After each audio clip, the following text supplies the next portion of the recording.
In multiplication of exponents, like bases are added.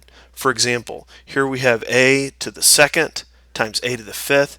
Therefore, you're going to think a to the second plus fifth, and you're just going to add them. Equals a to the seventh. Down here, 10 to the second times 10 to the fourth. Check to see if the bases are the same, and they are. So 10 to the second plus 10 to the fourth is going to equal 10 to the sixth.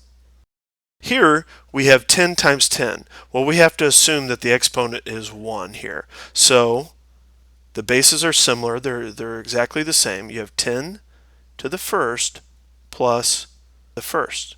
That's going to equal 10 to the second. In this example, we have 10 to the seventh times 10 to the negative